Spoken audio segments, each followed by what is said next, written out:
Sean todos muy bienvenidos una vez más a un nuevo capítulo del podcast Bogeyfóbico. Hoy en esta nueva sección, en esta nueva travesía, nos sumergiremos en un viaje fascinante. Sí, hoy hablaremos de las películas de terror, pero no precisamente del terror que imaginamos, sino que del origen de estas mismas, como lo es el caso de Blancanieves, que si bien es una película infantil, su origen escapa de toda inocencia. Por eso mismo, acompáñenme, porque hoy desentrañaremos los orígenes ocultos de los clásicos que marcaron la infancia de muchos. Así que, sin más que decir, comencemos. Esto es Entre mitos y realidades. En el capítulo anterior tocamos varias películas, como El universo del Conjuro, El Aro, El Grito y las recomendaciones como 13 razones de por qué, La maldición de Hill House y La guinda de la torta Slenderman. Sin embargo, hoy desarrollaremos aún más el concepto de películas, pero películas que tienen un origen muy distinto a lo que vemos en cuestión, como por ejemplo Hansel y Gretel, que tiene un trasfondo más que evidente de la era nazi judía. Por eso cada uno de nosotros hoy trajo dos películas, donde la misión será ir contando el origen, obviamente ir comentando, y donde haremos dos rondas, o dos vueltas, o dos pasadas cada uno. En esta sección no me encuentro solo, sino que me encuentro acompañado por nuestra queridísima Jessie. ¿Cómo está Jessie? Muy muerta de frío. Sí, hace mucho frío. Estamos con la estufa prendida en este momento y mi comadre sufre bastante de... Sí. ¿Team calor? Odio el frío. Yo soy más de frío, lamentablemente. De Pero la mejor bueno, época. nadie es perfecto, así Nadie que es perfecto. comencemos. Ok, la historia que les voy a contar es un clásico de clásicos, película que hasta hace muy poco supe su verdadero origen, que tiene puntos muy distintos a lo que se ven en la cinta.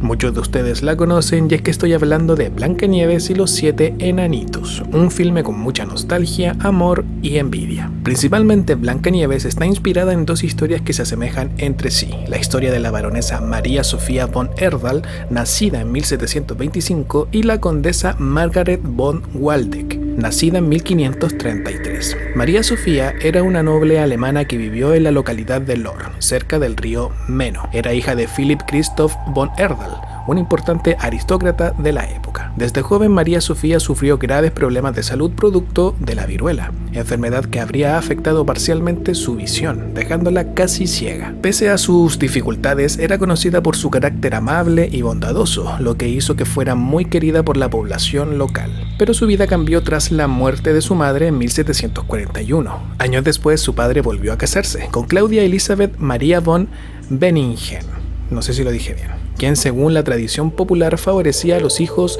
de su matrimonio anterior y habría tratado con frialdad y desprecio a María Sofía. Aunque no existen pruebas concretas de que fuera una mujer cruel, con el paso del tiempo el pueblo la convirtió en la figura ideal de la madrastra malvada del cuento. Uno de los detalles más llamativos de esta teoría es el famoso espejo mágico. En el castillo de la familia von Erdal existió un espejo fabricado en Lohr, ciudad famosa por su producción de vidrio y espejos. Se trataba de una pieza lujosa que, por sus efectos acústicos y diseño, terminó siendo recordada como un espejo parlante, lo que pudo inspirar uno de los elementos más icónicos de Blancanieves. También están los llamados 7 enanos. Cerca de Lohr se encontraban las minas de Bieber, donde trabajaban niños y personas de baja estatura debido al tamaño reducido de los túneles. Usaban gorros de colores vivos para protegerse de los golpes, una imagen que con los años pudo transformarse en los pequeños personajes del bosque. La salud delicada de María Sofía también pudo influir en el relato. Se sabe que pasaba largos periodos en cama por sus enfermedades, lo que habría dado origen a la imagen de Blancanieves dormida o en estado de reposo. Incluso el famoso ataúd de cristal, que podría estar relacionado con la importante industria vidriera de la región, donde se fabricaban urnas y estructuras decorativas de vidrio. No existen pruebas definitivas de que María Sofía haya sido la verdadera Blancanieves, pero las coincidencias entre su vida y el cuento son sorprendentes. Una joven noble, enferma, querida por el pueblo, marcada por una madrastra rechazada socialmente, rodeada de espejos, minas y cristal. Otra de las teorías sobre el verdadero origen de Blancanieves apunta a una joven noble alemana llamada Margaret von Waldeck, cuya vida estuvo rodeada de belleza, poder y una muerte tan misteriosa que siglos después sería relacionada con el famoso cuento. Margaret vivió en Alemania durante la primera mitad del siglo XIV. Era hija de una influyente familia noble, ligada a importantes territorios y minas de la región. Según esta versión, su historia se cruzó con el entonces príncipe Felipe de España, quien años más tarde sería conocido como Felipe II. En aquella época, Felipe realizó un largo recorrido por distintos territorios europeos para conocer las tierras que algún día formarían parte de su dominio.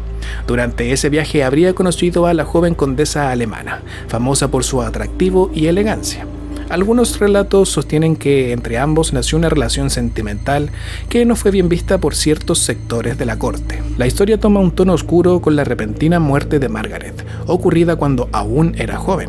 Diversos historiadores han planteado la posibilidad de que fuera envenenada, quizás para impedir esa unión con el príncipe español o por intereses políticos de la época. Aunque no existen pruebas definitivas, la sospecha convirtió su fallecimiento en uno de los grandes misterios de su tiempo. Las similitudes con Blancanieves aparecen nuevamente en la figura de los enanos. Cerca de las propiedades de la familia von Waldeck existían minas donde trabajaban niños extremadamente pobres, muchos de ellos con crecimiento limitado o envejecidos prematuramente por las duras condiciones laborales. Vestían ropas gastadas, abrigos largos y prendas coloridas, una imagen que pudo transformarse con el paso del tiempo en los pequeños acompañantes del cuento. Según esta teoría, Blancanieves no sería una princesa fantástica, sino una joven aristócrata atrapada entre el amor, la política y la ambición de una corte poderosa. Sin embargo, esta no es la única explicación. Muchos estudios creen que los hermanos Grimm no se basaron en una sola persona real, sino que tomaron elementos de distintas leyendas alemanas, relatos populares y tragedias históricas que circulaban por generaciones. Tal vez Blancanieves no tuvo un único rostro, tal vez fue la unión de varias mujeres olvidadas por la historia, convertidas con el tiempo en uno de los cuentos más famosos del mundo. Lo inquietante es que después de entender de dónde podría venir el origen de Blancanieves, tocamos el punto más atractivo que es la versión de los hermanos Grimm. La versión más conocida y oscura de Blancanieves fue recopilada por los hermanos Jacob y Wilhelm Grimm, filólogos y estudiosos alemanes dedicados a preservar los relatos populares de su país. El cuento apareció por primera vez en 1812 dentro de la obra Kinder und Hausmärchen, que traducido sería Cuentos de la infancia y del hogar, una colección que reunió historias transmitidas oralmente durante generaciones. A diferencia de la imagen moderna de una princesa dulce y de un relato infantil, la Blancanieves de los hermanos Grimm estaba cargada de violencia, simbolismo y castigos brutales. La historia comienza con una reina que en pleno invierno cose junto a una ventana de marco negro. Al pincharse el dedo, 3 gotas de sangre caen sobre la nieve blanca. Al ver el contraste, desea tener una hija con piel blanca como la nieve, labios rojos como la sangre y el cabello negro como el ébano. Tiempo después, nace Blancanieves, pero la reina muere y el rey tomaría una nueva esposa. La nueva reina era hermosa, pero dominada por la vanidad. Cada día preguntaba a su espejo mágico quién era la más bella del reino. Mientras Blancanieves crecía, el espejo siempre respondía que la reina era la más hermosa. Sin embargo, cuando la joven cumplió 7 años, el espejo cambió su respuesta y declaró que Blancanieves la superaba en belleza. Consumida por los celos, la reina ordenó a un cazador llevar a la niña al bosque y asesinarla. Como prueba debía traerle sus pulmones y su hígado. El cazador, incapaz de cumplir la orden, dejó escapar a Blancanieves y llevó en su lugar los órganos de un animal salvaje. En algunas primeras versiones, la reina cocinó y comió esos órganos creyendo que pertenecían a la niña. Sola en el bosque, Blancanieves encontró una pequeña casa donde vivían 7 enanos mineros. Ellos la acogieron con la condición de que cuidara el hogar mientras trabajaban. La joven permaneció escondida, pero la reina volvió a consultar al espejo y descubrió que seguía viva. Entonces comenzaron los intentos de asesinato. En la edición de 1812, la reina trató de matarla en 3 ocasiones distintas. Primero apareció disfrazada de comerciante y la apretó con un corsé hasta dejarla sin aire. Los enanos lograron salvarla. Luego regresó con un peine envenenado que dejó inconsciente a Blancanieves hasta que nuevamente fue rescatada. Finalmente llevó una manzana envenenada, roja por un lado y blanca por el otro. Blancanieves mordió la parte contaminada y cayó inmóvil. Creyéndola muerta, los enanos colocaron su cuerpo en un ataúd de cristal para contemplarla en la montaña. Tiempo después pasó por allí un príncipe que quedó fascinado con su belleza y pidió llevarse el féretro. Durante el traslado, uno de los sirvientes tropezó y el pedazo de manzana atorado en la garganta de Blancanieves salió expulsado, devolviéndola a la vida. El príncipe y Blancanieves se casaron, pero la historia no terminaba allí. La reina acudió a la boda sin saber quién era la novia. Al descubrir que Blancanieves seguía viva, recibió uno de los castigos más crueles de los cuentos antiguos. La obligaron a ponerse zapatos de hierro al rojo vivo y bailar con ellos hasta caer muerta.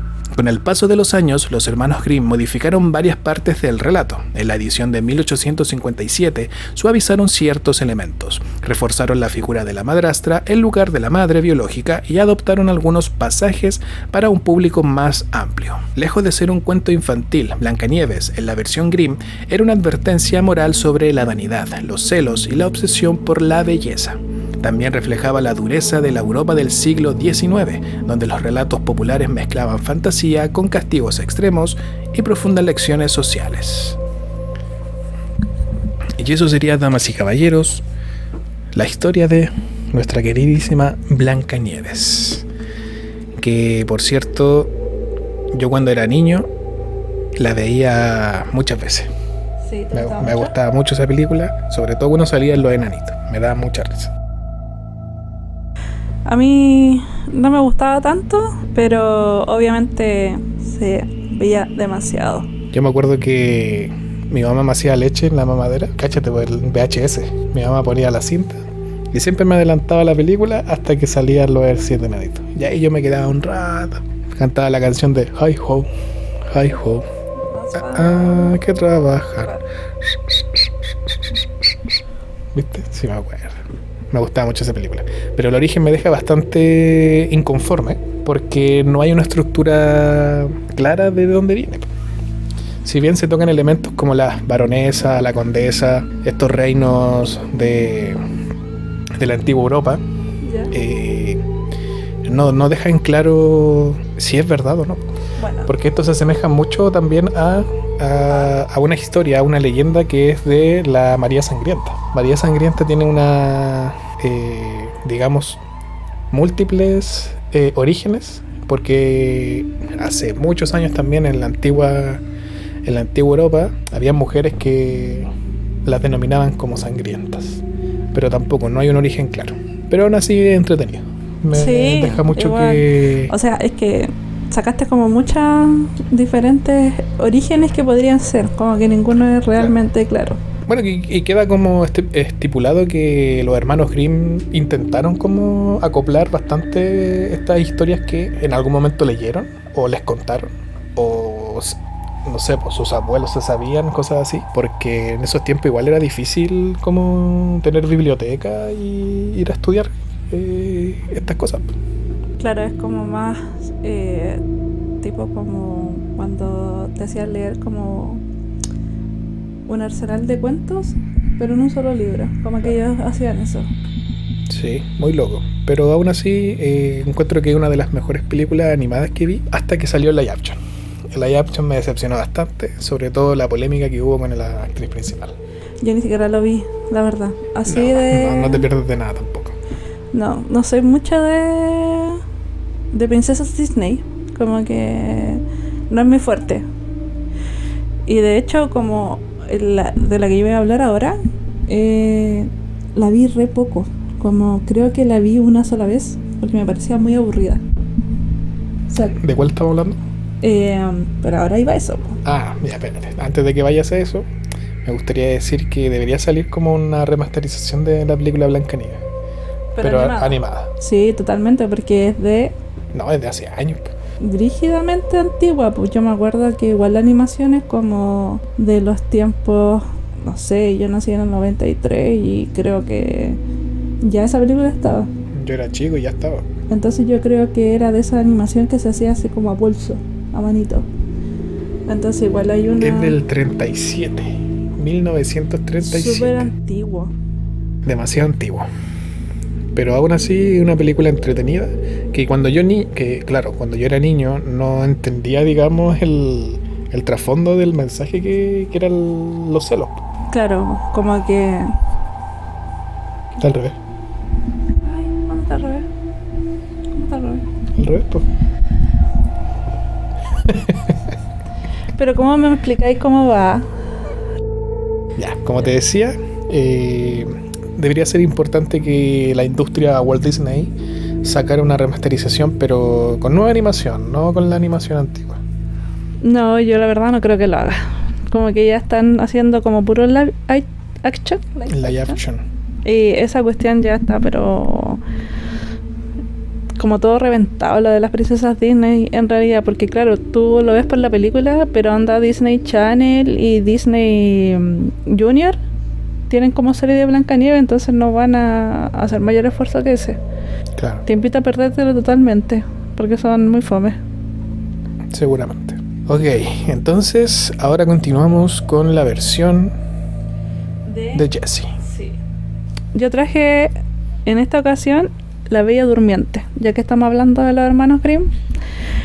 También fue una adaptación que hicieron ellos de un cuento original que era de Jean-Baptiste Basile, de los años 1600, por ahí, y que luego después pasó a Charles Perrault en 1690, y ahí después vienen los hermanos Grimm. Entonces igual tuvo como varias adaptaciones. Entonces la principal, que es la de 1634, no tiene nada que ver, o sea, tiene el principio, para empezar, sí está el tema de los reyes, de la fantasía, pero la mayor parte de la historia no tiene nada que ver con la película en sí y el cuento de los hermanos Grimm. Así que voy a iniciar por contarles más o menos el cuento, ¿ya? Uh-huh. El cuento dice más o menos así: Thalía es la hija de un señor feudal, al cual un sabio le advierte que corre el peligro de morir por culpa de una astilla de lino. Entonces él manda desaparecer todo lo que tenga lino. Pero años después, Thalía, siendo una niña muy curiosa, ve a una anciana tejiendo y se acerca a mirar, se clava la astilla de lino. Entonces el señor feudal, perdiendo toda su razón por el dolor, la encierra en una propiedad de campo y la deja ahí sumergido en su dolor. Y años más tarde, un joven rey andaba cazando cerca de esa propiedad y entra a ver qué sucedía, porque había algo así tan enorme, una casa, y no había nada alrededor. Entonces se encuentra con Thalía y la viola. O sea, no lo dice explícitamente el cuento, pero dice que, entre comillas, pasa el amor. Esa es la frase del cuento. Y luego este rey se va y Thalía queda embarazada, nacen sus bebés y ella aparece como la parte mágica, porque supuestamente aparecen unas hadas. Es así como los niños sobreviven. Y estos niños, al intentar como buscarle la mama, le chupan el dedo y le sacan la astilla. Y es ahí cuando Thalía despierta.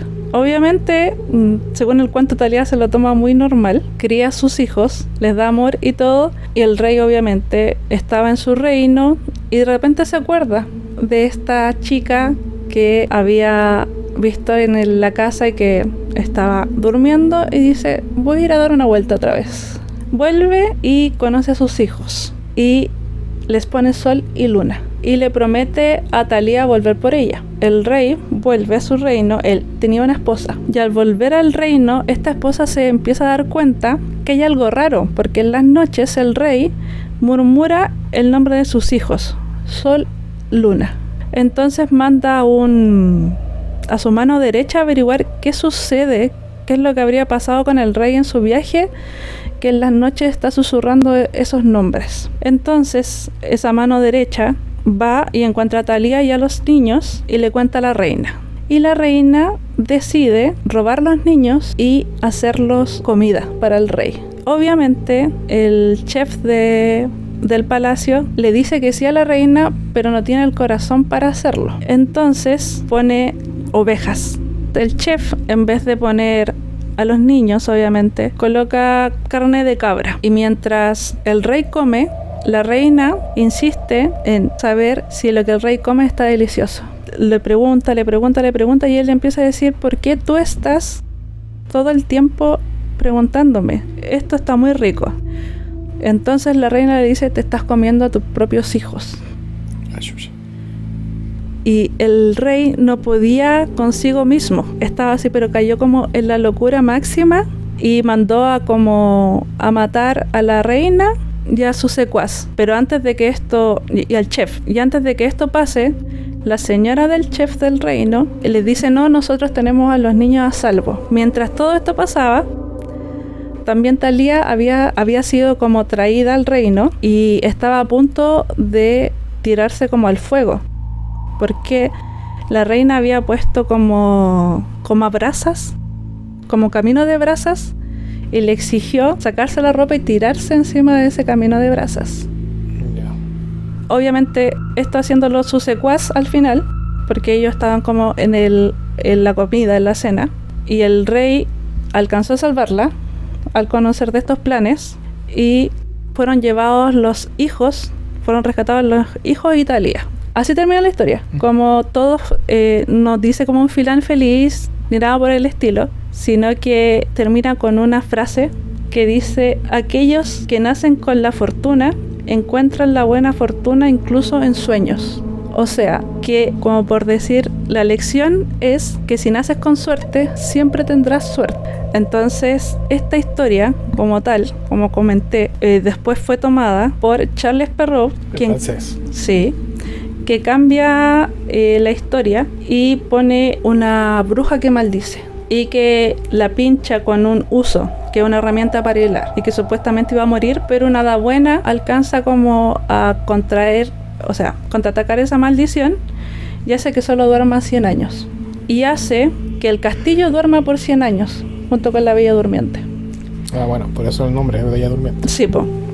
Esto después fue tomado por los hermanos Grimm y es como la versión más o menos actualizada que conocemos hasta ahora, y ellos agregaron el príncipe y que el príncipe la despierta, pero vemos que viene de algo como súper cuestionable, como la historia original. Igual hay que contextualizar el 1600, como que nada se hablaba de estas cosas, no. Entonces solamente se vio como un tipo de lección. No, pero igual tiene lo mismo, o sea, tiene como la misma condición de la historia de Blancanieves, que por lo general en los años 1600, como decís tú, la historia en sí se puede transformar de alguna forma, entendiendo que a lo mejor la tipa tiene una enfermedad, ¿cachai? Era alérgica a algo y cayó en coma. Claro, y que siempre es un hombre el que la va a rescatar.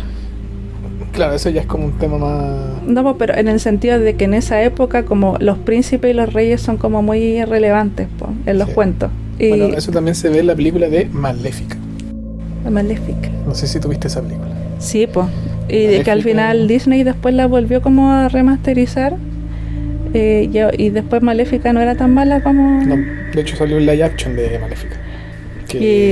Ahí también se ve la historia de la maldición, pues de que ella se pincha el dedo y cae en coma, alérgica a la pala. Claro. De esa sí la vi, me gustó bastante, pero sí la segunda parte no la vi. Ahí le fue bien en esa película a Walt Disney, y debo decir que es una película muy entretenida. También, claro, pues también toca el tema de cómo se ve, digamos, la contraparte, pues, o sea, supuestamente la villana, que en este caso es la Maléfica. Claro, pero es que Maléfica es introducida en la parte de los hermanos Grimm. Entonces como que esto no estaba desde antes, pues. Claro, bueno, esto toca el tema de lo que es Walt Disney. Que Walt Disney es un mundo mágico de situaciones de magia, ¿cachai? De poderes. Sí. Tal el caso como ¿cómo se llama la otra? La Bella y la Bestia. Claro, pero igual me impresionó mucho como a lo que iba dirigido el cuento principal, pues. O sea, como era como un tipo de lección de saber que como el que tiene suerte muere con suerte. No hay como ningún tipo, no sé, por ejemplo, no sé, de si eres malo te castigaremos, si eres bueno, como no de ese tipo, sino del tipo como no cuestiones. Claro, o sea, lo que yo entiendo de la frase que acabas de decir es que esta chica era tal así como una persona que no le hacía daño a nadie. Le tocó caer en este tema de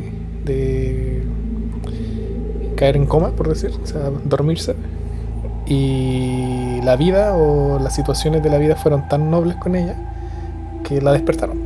Claro. Entonces por eso el dicho que entiendo que si naces con suerte se puede referir a como que si eres bueno te pasarán cosas buenas. Hay gente muy incrédula que no cree en la suerte. Claro, pero en ese tiempo, como En ese hablamos, tiempo, claro. como lo más importante era la suerte, po. Sí, la vida era más precaria. Entonces como que todo dependía de la suerte y no de lo que uno hacía. Igual cuático, ¿viste? Pero también cae en el tema de que no es como un origen exacto. No sé exactamente en qué se inspiró Claro. este tipo. Bueno, entendemos que los Grimm se inspiraron en, Sí, po. en los anteriores. Giambattista Basile, que de hecho como que hizo más que esta historia, pues también como que de su colección de cuentos también viene el tema del gato con bota, la Cenicienta, Rapunzel. Entonces como que armó hartos cuentos. Obviamente debió haber estado inspirado en algo, Claro. pero de eso como que no se conoce tanto. A no ser que haya sido un ingenioso creador de historias. No, pero es que igual uno siempre se inspira en algo, po. Quizás no es completamente como lo que te viene a la cabeza, lo que finalmente escribes, pero sí necesitas la inspiración, por lo menos de decir así como cuál va a ser la finalidad del cuento. Me gustó la historia de La Bella Durmiente. ¿Y tú ahora, con qué sigues? Bueno, alejándonos un poco del concepto animado, les voy a hablar de una película cuya fama expandió a niveles altísimos de lo que es el terror. Y estoy hablando nada más y nada menos que del Exorcista de 1973. ¿La has visto en alguna oportunidad? Vi pedazos nomás. No es una película que me pueda generar miedo ahora. Ya, pero de chico nunca la viste tampoco. De chico nunca la vi porque no la daban muy seguido en la tele. Y en ese tiempo conseguirla en DVD, o al menos me imagino que mis viejos nunca la quisieron comprar, entendiendo de lo que se trataba El Exorcista. Pero sí vi otras películas, como por ejemplo las películas que dan en la tele. O sea, Freddy Krueger, Jeepers Creepers, ¿cachai? Chucky. Ese era el tipo de películas que daban en la tele. Pero El Exorcista nunca fue una película llevada... Aparte que también era más grotesca que las mencionadas. Claro. Bueno, El Exorcista fue tocada en el capítulo anterior. Yo no me acordaba. Pero aquí en la pauta estoy viendo que hablamos de esta película en el capítulo pasado. Y tiene la fama o la dicha de ser la primera película de terror nominada al Oscar. Porque como ya saben, El Exorcista rompió esquemas de un terror que pudiese verse realmente en la vida real, ya que hay un gran debate sobre el exorcismo. La película tuvo un hype tremendo y está inspirada en una supuesta historia real, que les voy a contar ahora. Pero antes de eso, ¿tú viste El Exorcista? Sí, mi madre es una persona muy amante del terror, entonces tenía que, sobre todo cuando era chica y compartíamos la pieza, vi muchas películas que no debía haber visto a mi edad. Entre una de esas fue El Exorcista. El Exorcista. A mí no me dan mucho miedo las cosas que tienen que ver como con los diablos y eso. Entonces sí me provocó asco. No miedo. Asco me provocó. Como esa escena donde gira toda la cabeza y vomita. Eso sí, como que fue terrible. Pero no me acuerdo tanto de todo, sino que son como escenas que reviví porque hay una película que se llama... que revive eso y recuerdo que, yo dije, esto lo vi. Scary Movie por si en inglés, por si la... Bueno, un dato curioso de esta película es que la del 73 es la segunda película. Porque antes está la verdadera película, pero no tuvo el hype que tuvo la segunda. Entonces la segunda quedó como la primera y la que es la primera quedó como la 2. ¿Cachai? Es que igual le explica mucho porque igual quizás en esos años se podían hacer muchos más efectos que lo que se podían hacer antes. Sí, y de hecho la película es una saga. Ah, sí, no tenía idea. La última película creo que salió en 2023 y sale la mamá de esta niña. La mamá de la niña, que si no mal recuerdo se llama McNeil, algo así. Prontamente van a salir 2 películas más. ¿Sí? Porque la del 2023 creo que da como la final, como que finaliza una saga y empieza otra. Entonces ahora viene una trilogía. Y ahí se toca esta película del 2023 y las 2 que vienen posteriormente. Creo que no la he visto, pero no debió haber leído tan bien porque no vi ningún... O sea, yo igual consumo cosas de terror. No soy ultra fan, pero consumo cosas de terror y si alguien me dice así como... Veo una película, ve esta película de terror, como que la veo. Claro. Pero no es como una de las películas que me hayan recomendado. E incluso, o en algún momento vi como... La última que vi El Exorcismo, como que era el exorcismo de el Papa no sé cuánto. Ni siquiera sé si... No me acuerdo muy bien del nombre, pero sale Hap Russell, el de Gladiador. No la recomiendo, es súper fome. Súper fome. Así que eso. Oye, igual debo decir que esa película a mí me gustó. Sí, es que El tú... exorcismo del Papa. Pero entiendo que el exorcista o las películas de exorcismo evidentemente no van a tener el hype que tuvo esta del 73 por una razón evidente, de que las películas en el traspaso del tiempo pierden, digamos, el factor común, que es dar miedo. Yo creo que no, porque en esa película me tuvo muy intrigada hasta el final. El final fue pésimo. Claro, el final fue pésimo, pero el desarrollo a mí... El desarrollo igual estuvo por el bueno. desarrollo yo puedo decir que puedo aceptar el final. Pero la película, tú sabes que es de terror, de una película que no tiene ese concepto que en realidad te hace ser escéptico, ¿cachai? Ya. Porque los exorcismos tienen la fama principalmente de estos temas esquizofrénicos, ¿cachai? Delirios mentales. Entonces, todo lo que se toque como exorcismo, si bien la de 73 fue una revolución, porque no había muchas películas que trataran de eso, y las que vinieron después evidentemente no tuvieron el mismo hype, porque ya se empieza a entender que el terror, por generación, tocan un tema que te puede, como lo que pasó con El Conjuro. Por ejemplo, El Conjuro 1 fue una revolución de lo que es el terror, porque fueron las películas que dijeron que estaban basadas en hechos reales, ¿cachai? Sí. Entonces, evidentemente eso te genera una intriga, y el miedo que aparece en esa película es lo que supuestamente de ti te podría pasar en la vida real. Lo mismo pasó con El Exorcista del 73, que siendo una película que implementaba un concepto bastante intrigante, se tomaba como que esas weas podían pasar en la vida real. Hasta que ya empezaron a salir más películas que evidentemente no les fue bien, porque creo que salieron 4 más del Exorcista, esta saga que te digo, y claro, pues no tuvieron ese potencial. Lo mismo que pasó con El Conjuro, que desde las 2 en adelante, a pesar de que diga que está basada en hechos reales por la historia que tuvieron los Warren, no te llegó a generar el mismo miedo como lo tuvo la 1. Y así mismo los de Actividad Paranormal. Sí, la Actividad Paranormal es lo mismo. La 1, espectacular, pero la 2, la 3, la 4 ya empezaron a tomarse como un chiste y perdió la... ¿cómo se llama? La seriedad. Claro. De lo que es una película de terror. Entonces, El Exorcismo del Papa a mí me gustó porque supieron darle un desarrollo terrorífico, por decir así, pero la historia es la misma, es lo mismo. Que viene un sacerdote o que viene una persona aquí a... Pero es que eso, por lo menos para mí, que yo igual es como, entre comillas, cacho harto del tema religioso, como que no es, los exorcismos no son llegar y hacer, pues, como que te piden caleta de requisitos, caleta de cosas.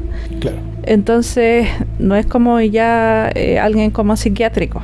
Pero en esa película en específico me pasó que sentí que podían haber hecho algo más, como con el final. Claro.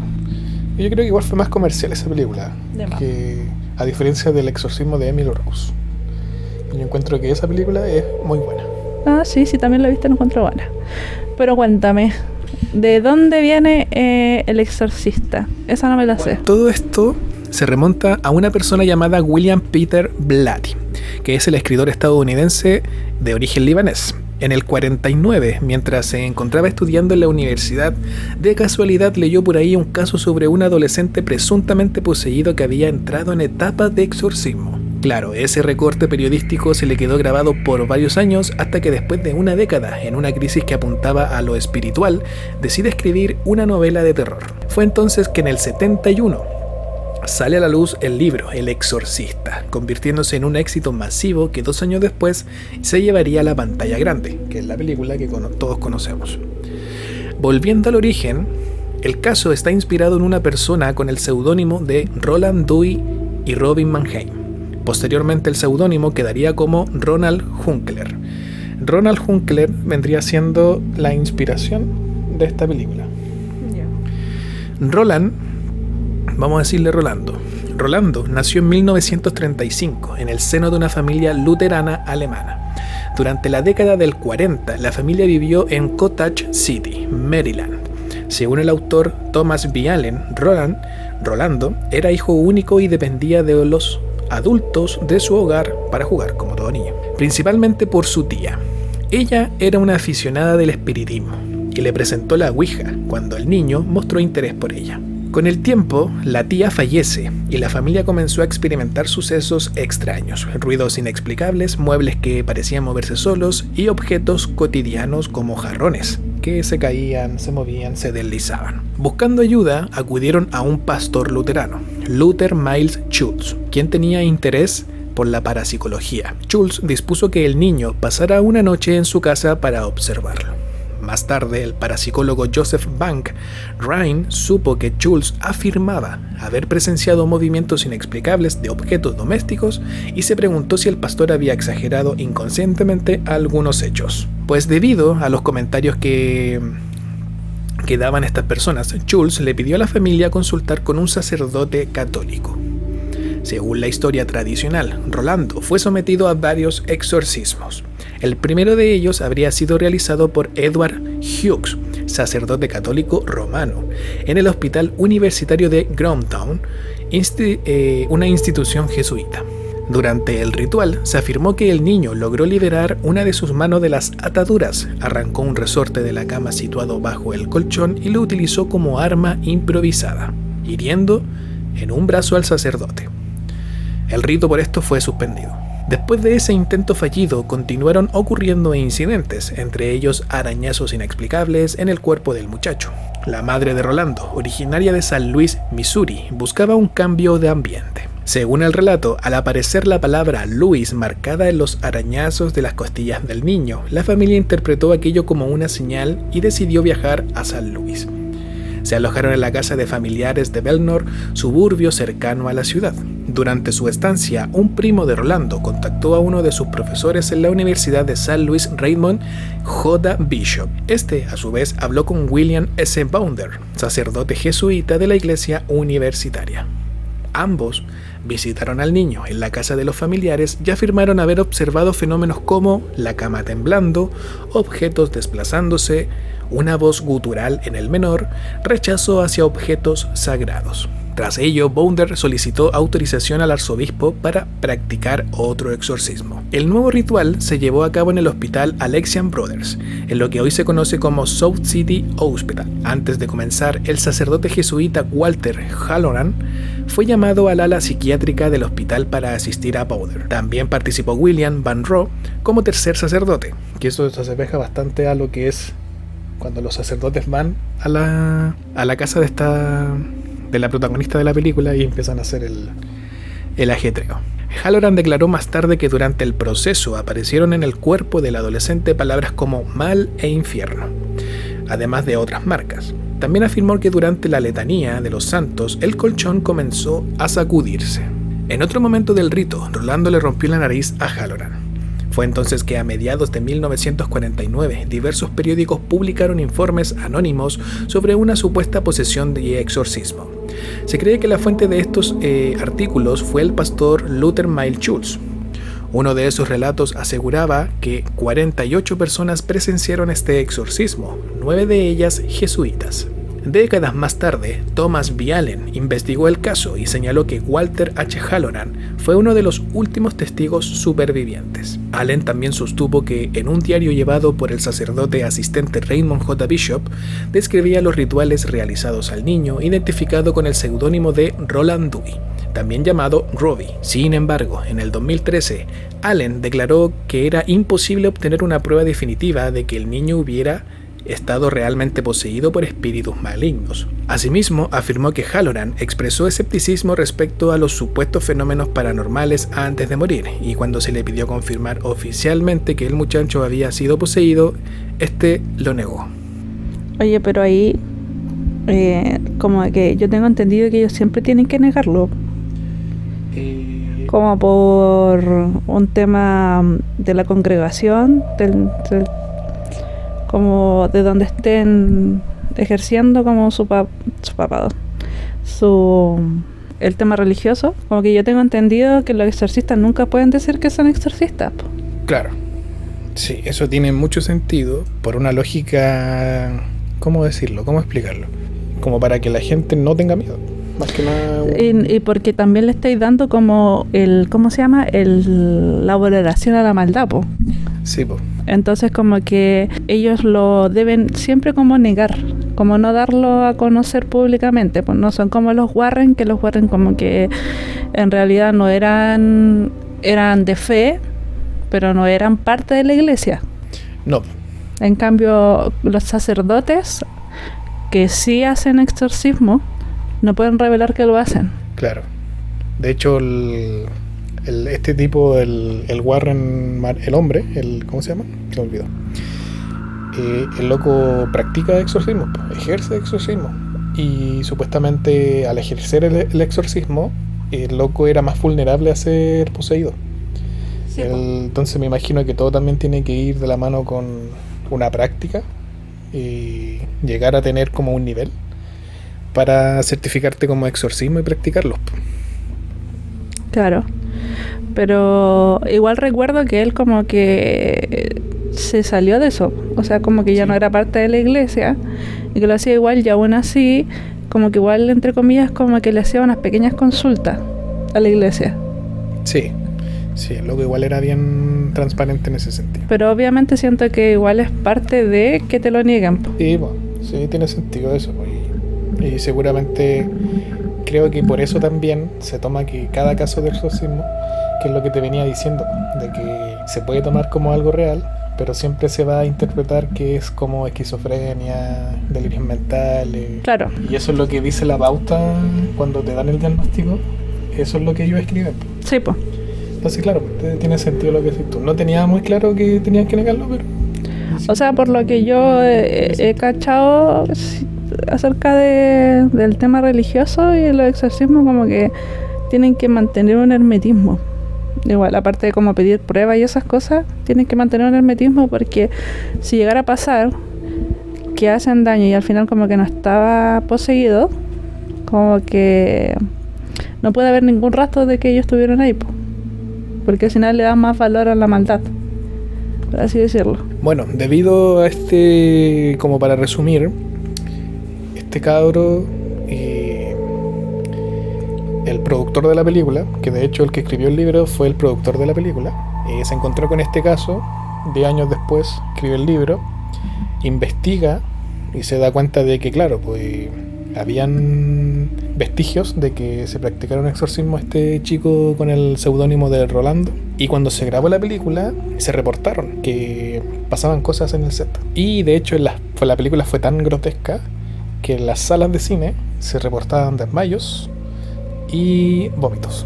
Ay, Dios. Es que, viste, que da como un poco de asco igual, pues. Sí, aquí la película mezcla ese terror furtivo, nuevo, mezclado con el horror y mezclado con una situación que se puede tomar como que le puede pasar a cualquiera que sea vulnerable, porque de ahí viene, digamos, el exorcismo de una alma débil, una alma vulnerable, que de eso se hablaba bastante, digamos, en esa época, los que eran corrompidos.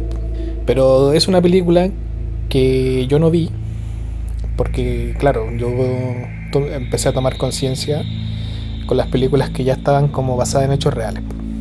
Pero sí vi películas de terror, como el caso de Jeepers Creepers, Chucky, Freddy Krueger, El Camino Equivocado, que son películas que también marcaron una tendencia. Por ejemplo, Jeepers Creepers, que tomaba, digamos, a un espantapájaro demoníaco. Claro. Y Chucky era un muñeco, que todos tenían un muñeco en la casa. Freddy Krueger, de los sueños, ¿cachai? Que te cagaban los sueños, loco. Claro, porque se tomaba de las pesadillas. Sí, entonces son películas que, entre comillas, son comerciales, pero que en su tiempo marcaron tendencia. Chucky tiene como 15 películas, Freddy Krueger tiene... Perdón, 8. Yo como fan, no ultra fan, pero fan de Chucky, te diré que no solo tiene muchas películas, tiene una serie con 3 temporadas. Mira, tiene una serie. Y la Te dan- recomiendo que la veas. la No dan- es tan de terror, siento yo, pero igual una buena serie, siento. ¿Qué otra película? Lo que era El Grito, El Aro. Sí, pero se siente que no son tan de mi época chica. Claro, época chica, a mí siempre me pegó Jeepers Creepers No, a mí y Freddy. ahí hay una película que no es de terror, pero que me da un asco terrible, que se llama Los payasos asesinos del espacio exterior. Ya, pues esa película es como... Es como el terror que yo te digo, po, que es como... Es de terror, pero no es de terror, po, porque no te da miedo. Es que más encima que es un cine clase B, po. Pero como que en ese Ah, ya, momento ya, se veía... Claro. Por eso. No fue como una película como, no sé, en realidad, pero no recuerdo que haya sido una película muy famosa en general, sino que después la pasaron como en la tele y era cine clase B, pero un asco terrible, los payasos. Y de ahí que tengo miedo a los payasos. Es como una de las pocas cosas que le tengo miedo. Yo tuve miedo a los payasos también, pero no por las películas, sino que porque una vez soñé. Tuve una pesadilla con payasos. Yo nunca he tenido pesadillas con payasos, pero me dan miedo. Y yo me acuerdo de ese sueño. Y yo me acuerdo que estábamos como en un ring de lucha libre. Y estos eran estos típicos payasos terroríficos, como el payaso It. Y se tiraban encima mío. Y no me dejaban respirar. Rígido. Y yo desperté llorando. De ahí empecé a tenerle... Que su nombre... ¿Cómo se llama? Su nombre médico, o sea... se llama coulrofobia. Así se le llama al miedo a los payasos. Ah, mira tú. ¿Por qué coulro? No sé. Porque Crowley es payaso en inglés, po. No, pues payaso es... Crown, ¿no? Ya, pues, pero es un... Coul. No, Crow. no, la palabra es coulrofobia. Es que hacen como un prefijo, Hacen, supongo, claro, po. una cacofonía. Una cacofonía. Exacto. Sí, pues ahí yo la agarré. De hecho hay una... A ver, películas de terror que me han dado miedo. Es El Conjuro 1. Sí, en esa grité yo en el El cine. Conjuro 1. Y hay una película... Bueno, Actividad Paranormal 1 la vi solo. Y sí me dio miedo. No, a mí no me dio miedo. Pero claro, es un miedo de que igual estaba solo. Puede ser. Sí. Pero hay una película que yo no me sé el nombre, que me acuerdo de una escena muy brígida, que se trata de que eran unos locos que se metieron a una... Esto está fuera de la norma de lo que estamos hablando, pero... Si te fuiste para otro lado, porque resulta que yo ahora vengo con Pocahontas porque me dijiste que era de bonito. Ya mejor avanza con eso y después No, cuento... no, cuéntame termino nomás. ya. Sí, termina. Entonces, esta película, ya, eran unos tipos, un grupo... Es como La Bruja de Blair. Eran unos locos, pero en este caso no fueron a un bosque, sino que fueron como a una iglesia abandonada. Ya. O que eran como un psiquiátrico. Un psiquiátrico debe ser. Sí, Recuerdo haber visto una y película tenían así. una capilla, Sí. ese psiquiátrico. Y la cosa es que estos locos van con su camarita y tal, tal, y llegan a la parte de la capilla, po, y se esconden en las bancas. Y yo me acuerdo que el loco empieza a enfocar a una señora que estaba bailando. Y claro, pues con la visión nocturna, los ojos se le veían verdes y todo. Y la cosa es que esta señora los queda mirando y los sale persiguiendo. Y los locos salen corriendo de la cuestión ya, y queda la embarrada y después nunca más aparece la señora, pues. Pero esa es una de las escenas que me generó Miedito. miedito. No. Y nunca me acuerdo del nombre, no. De hecho, como que trata de buscarlo, porque yo me acuerdo igual Sí. haberla visto. Pero por ejemplo, a mí, una de las películas, o sea, me refiero así como, entre comillas, moderna, que me dio como miedo, pero más como nada psicológico, fue la película Mamá. No sé si tú la has visto. Sí, Mamá es una película que también me generó las escenas que tiene, brígida. Como que te desespera. Sí, eso. Por eso es como terror psicológico, siento yo. Como que no te da como para gritar así o saltar, ¿cachai? Pero sí eso, y la otra, Masacre en Texas. Masacre en Texas es una película que vi cuando era chico. Estoy hablando de Es que hay muchas versiones. 13 años. Yo vi la versión donde sale esta mina de... que sale en Blake Cazafantasma. Ay, No me acuerdo cómo se llama. Es que no me acuerdo. No me acuerdo exactamente el nombre de la mina. Pero sale en esa versión que yo vi de Masacre en Texas, sale ella. Ya. Y esa fue una de las weas que como que debía haber tenido como 13 años, más o menos cuando la vi. Fue terrible. Es que sí, porque es muy loco, po. Igual que La Casa de Cera. No sé si tuviste La Casa Sí, de sí Cera. la vi, pero no me pareció, es que como te digo, como que de repente mi terror va mucho quizás por lo que tú decís, pues, como la primera. Entonces, por ejemplo, como la primera más slasher que vi más de grande fue Masacre en Texas. Bueno, en otra edición, en otro capítulo, podemos hablar de los found footage. Las películas found footage, que son esas películas como metraje. Bruja de Blair, y entre otras. Porque son buenas esas películas, me gustan. Me genera mucho atracción las películas que son tipo documentales. Ahí está. Tenía que buscarla. La que sale en esa película de Masacre en Texas se llama Jessica Biel. Ya. Ella es como la actriz principal. Y de verdad como que después no podía dormir. Así que no la recomiendo verla ahora porque como que es muy antigua. Sí, eso pasa también. Como que ya después se va desvaneciendo esa cosa. Pero en su momento fue muy buena. Alejándonos del mundo de terror, películas de terror, vamos a tener que volver al mundo Walt Disney Picture. Sí, pues. Y hablar de Pocahontas. Pocahontas. Yo me acuerdo que tenía una figurita de Pocahontas porque me gustaba la película Pocahontas. ¿Sí? Ah, no, pues mira, soy estúpido, la estaba confundiendo con Mulan. Pocahontas es la India, pues, ¿no? Indígena. Y la boca no se te mueve. Ya, indígena. Sí. Ya, Mulan nada que ver. No, No, ya. Entonces, pero cuéntanos. esta, ¿cómo se llama? Esta, bueno, cuando me metí yo dije ya, no debe ser como muy real, pero me sorprendió lo irreal, entre comillas, que es.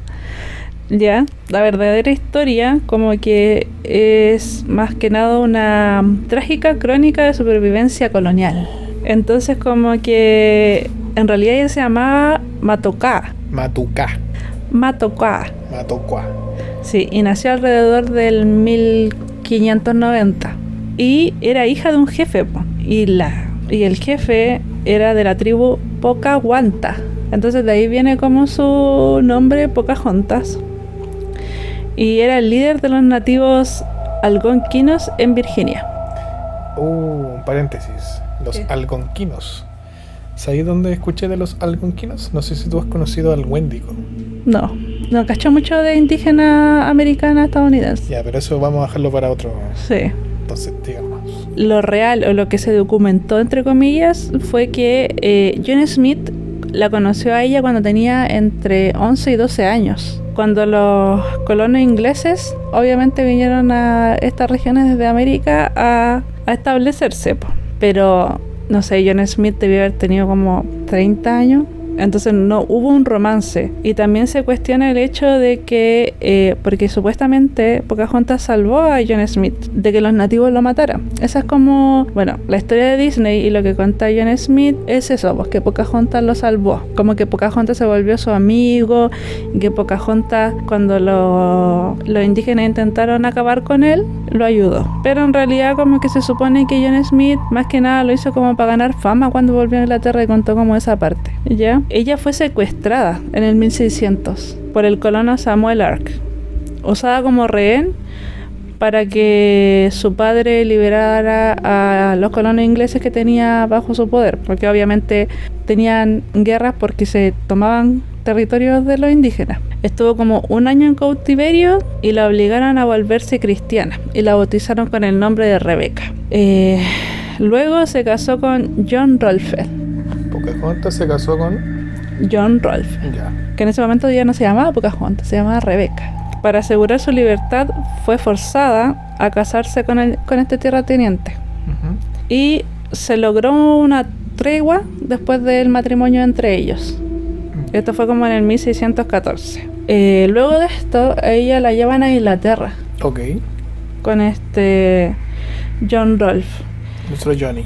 Claro, como una muestra de la civilización indígena, como lo que ellos estaban haciendo, como civilizándola. Y ella tuvo un hijo, que se llamaba Tomás, o sea, inglés, pues, con el H entre medio.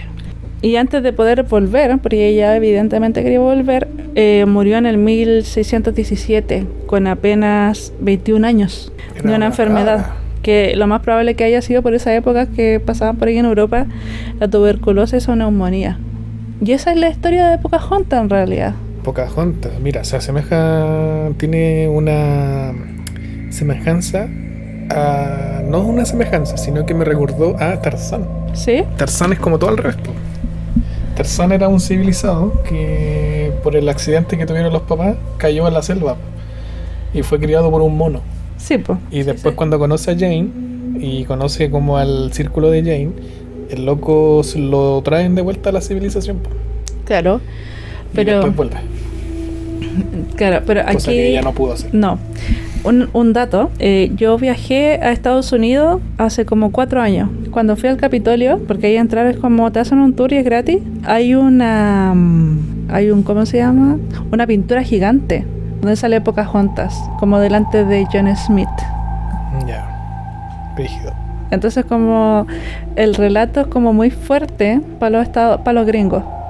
Ya. Claro. Es como para nosotros el Lautaro. Claro.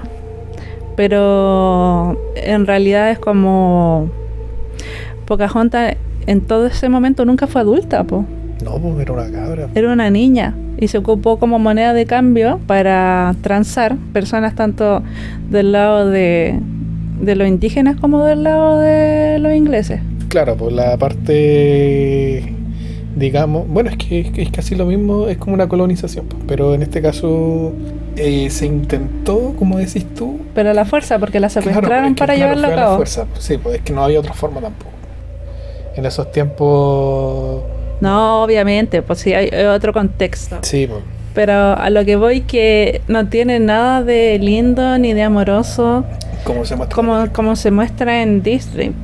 Yo creo que ahí Disney sacó buen provecho de contextualizar las cosas que pasaron. Claro, porque yo recuerdo ver mucho la primera parte de Pocahontas porque hay 2 películas, igual que Mulan. Ah, ya, yo me acuerdo solo de una. Ya. Entonces como que me gustaba mucho, pero también como que no le encontraba mucho sentido a que una indígena dejara todo por un hombre inglés que al final estaba como matando a su gente también. Entonces como que yo decía, esto no tiene mucho sentido, pero bueno, es lindo verlo. Y John Smith, por las imágenes que veo, no tiene nada que ver obviamente con el de la película, po. Era como un tipo promedio inglés. Ya. Y los ingleses no eran tan bonitos, la verdad. Sí, pues se escapa de una lógica correcta. Claro, entonces por ejemplo si alguien solo se queda con la película de Pocahontas como basado en hechos reales, claro, distan mucho, po. Igual no sé si atraería mucho. No, entiendo que no pueden hacerla tal cual, Sí. pero el hecho de que le pongan basado en hechos reales es como una super mega distorsión nomás, como Sí, que po. podrían poner solo como una historia, ¿cachai? Claro, es como ver, no sé, pues, Chucky, y que diga Chucky fue basado en hechos reales y nunca fue un muñeco que caminaba, pues, sino que Claro. era un muñeco que supuestamente estaba poseído como Anabel. Sí, pues. Una cuestión así. Oye, cuático, sí, no. Me trajo mucho el recuerdo de lo que fue el Lautaro acá, po. La época indígena de nosotros, que fue conquistada y pasó eso de Lautaro. Pero este loco fue más loquito. Sí, pues. Bueno, es que igual se está defendiendo. Sí, pues, pero Pero usó como el síndrome de Estocolmo. Después como que... como que era muy cercano a ¿cómo se llama? A Pedro Valdivia, sí. pues. Era muy cercano y después lo traicionó. Yo hubiera hecho lo mismo. Sí, es que era eso, pues, era... Era para sobrevivir al final, Claro, pues. pues, una forma de sobrevivir inteligente, pero imagínate cómo se sintió Pedro Valdivia. Claro, pero ¿qué me importa a mí? Él lo mandó a meterse acá. Sí, pues. Vayamos con las recomendaciones entonces. Oye, ¿O tienes otro? no tengo bonus, ¿o sí? No tengo bonus. Ah, bueno, ese era el otro dato que lo tengo aquí anotado, que El Exorcista, volviendo al Exorcista, es una saga de 6 películas. La sexta pasaría a ser parte de la trilogía, que Sí, es de pues la sí, otra lo fase. comentaste. No, es que no había dicho la cantidad de películas. No sé si lo dijiste. Ah, ¿lo dije? Sí, Mierda. creo que sí lo dijiste. Ya, Ya, pero pero la no cosa es importa. que son 6 y vendrían siendo 8. Esto se corta. Ah. Ya, empecemos de nuevo. Claro. Sean todos muy bien. Sí. Pero sí, eso es el dato random. Y recomendaciones. Para este capítulo no traje una recomendación como tal, pero te recomendaría ver la película del Exorcista y ver la película original del Exorcista. Ya. Porque la original, la primera película muestra, digamos, cómo llega el demonio. Cómo llega ese demonio Al cuerpo. no, cómo llega ¿A lo terrenal? Claro, digamos, a lo terrenal, digamos, todo parte con un pastor que va como a prestar apoyo a un sitio de guerra. ¿Estás spoileando? Es que la película no sé si se puede encontrar esa película. Yo creo que así como que está hasta beta esa película, porque yo la busqué porque hice una recomendación en Instagram y no pude encontrar mayor película completa. Siempre salían como pedazos. Y salía ese pedazo de que llegaba este pastor, se encontraban unos soldados y toda la cuestión. Y de ahí es donde se empieza a conocer, digamos, el demonio, porque supuestamente había un soldado poseído, una cuestión así. Pero la película no es buena. No tiene No tiene efectos especiales ni ninguna de esas cosas. No tiene una calificación buena, a diferencia, digamos, de la película del 73. Pero eso, yo creo que ver la película, yo creo que ver la saga del exorcismo es una recomendación bastante calma, porque como no sabía qué recomendarle en realidad. Sí, no, yo sí. Tuve un momento en que estuve muy buena para leer y en un momento llegué a La Bella Durmiente de Anna Rice. Ya, esos son libros. ¿Ya? Sí, son libros. Ya tenía como una noción, entre comillas, de que La Bella Durmiente no era tan, por decirlo, tan inocente por este libro, porque se basaba en el cuento, pero Anna Rice es una escritora sadomasoquista. Ya. Entonces como que esto va guiado hacia allá y tiene 3 libros de esa saga. A quien le parezca curioso o quiera leerlo, le recomiendo. La verdad, fue una lectura muy random, pero entretenida. Entonces las recomendaciones son La Bella Durmiente de Anna Rice y El Exorcista. Sí. No sé si estará el libro. Mira, yo creo que sí. No he indagado, no indagué, perdón, ahí me disculpo, pero no indagué si estaba el libro o no. No, sí debe estar. Pero encuentro que son buenas recomendaciones para este capítulo. Sí. Bueno, y vean películas de terror. Yo creo que ver películas de terror te da un plus de conversación. Y también siempre cuestionar las películas de Disney infantil para ver qué curiosidad puede salir por ahí. Claro. ¿En qué estará inspirado Wall-E? Así como Claro. un robot pedófilo, así. No, pero me refiero a como de esa época. Pues, por ejemplo, El Jorobado de Notre Dame también está inspirado en algo. Por el jorobado, es que ese existe. Claro, pero no es la historia real, no es así, pues. Ah, no, pues sí. No, pues, no es así. Yo leí la esta y no es así. De Notre Dame. Mira, se me había olvidado. Y lo bueno, los otros que mencionamos, como Cenicienta, Rapunzel, Bella y la Bestia. La Bella y la Bestia, El Gato con Bota. Entonces, como que igual Ya, El Gato de con esa Bota, época. Ahí quedé loco, pero yo entiendo que lo que es La Bella y la Bestia, ¿Ya? que a mí me gusta esa película, A mí me encanta igual. pero me imagino, no busqué en realidad, pero me imagino que va por el tema de lo bestia que puede ser el hombre. No me digas. Sí, para que sepan. Claro, me sorprendo en este momento. Sí. Pero va por ahí, pero que en la película se normaliza. Exacto. Ese es el tema. Walt Disney normaliza con... Es como cuando te endulzan los oídos, Walt Disney te endulza la vista. Claro, pero igual es al revés, pues. Como que primero es un monstruo y después se vuelve... Claro, se redime. ¿Cómo se llama? Redimire. Reivindica. Reivindica. Un hombre redimido. Sí. Me gusta esa palabra. Redimido. Así que, oye, pues, muchas gracias. Este capítulo Fue auspiciado por... fue auspiciado por señor Michi, que está aquí con nosotros. Nos pasamos otra vez, No les voy a decir qué hora es. pero es muy tarde, Pero así muy que... tarde. Y nos estaríamos viendo en un próximo capítulo que no tenemos idea de lo que vamos a hablar, pero ahí vamos a ir cachando qué onda. Sí, vamos a ir anunciándolo próximamente. Claro. Así que muchas gracias y nos estamos viendo en otra oportunidad o en otro capítulo, en otro episodio. Ya lo dijiste. ¿Lo dije? Sí. Se me olvida. Hola. Sí. Sean ¿En todos qué estaba? bienvenidos. Ya, Eso. Bye bye. Bye.